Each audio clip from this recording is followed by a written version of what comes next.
Markets surged as the US and China agreed to pause sky-high tariffs. So the S&P popped over 3% Monday after the joint announcement.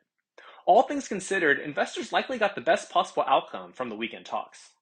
Both the US and China have agreed to pause higher reciprocal tariffs for 90 days to work out an agreement. So what does this mean? Well, it's not a deal, but it's the next best thing and the best case scenario we outlined last week. The US and China have essentially reset tariffs back to early April. Coming into the meeting, the US tariffs on China were set at 145%. The US will temporarily scale that back to 30%, essentially the two 10% tariffs from February and March plus the 10% global tariff. China's broad tariffs on the US were at 125, plus the two tariff packages in retaliation. In return, China is lowering their broad tariffs on the US to 10%, along with maintaining still their targeted retaliation packages. So what are our takeaways? Well, first, this really is the best case scenario investors could have hoped for. Obviously, removing tariffs completely would have been better, but it was very unlikely to be in the cards. However, this reprieve is just a delay with hopes for negotiations. Essentially, China is now similar to other countries with the threat of tariffs returning after a 90-day timer.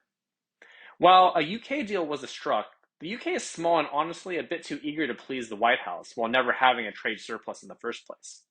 We'd put more stock into the negotiations for other larger partners that have other options. The EU in particular seems to be gearing up for a more confrontational fight. We see China as even less accommodating than the EU. And finally, this continues to prolong the uncertainty. Will a deal be made in 90 days, or do we go back into embargo limbo? We expect an import surge from China as businesses frankly try to stock up ahead of another potential embargo period.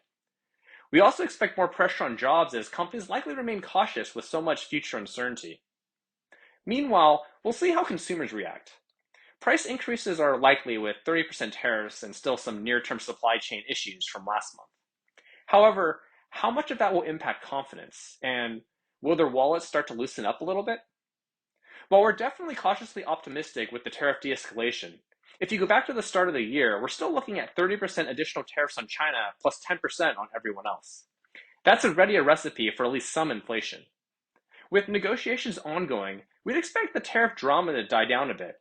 However, we're still closely watching incoming economic data to get a read on the tariff's impact, starting with the CPI inflation data on Tuesday.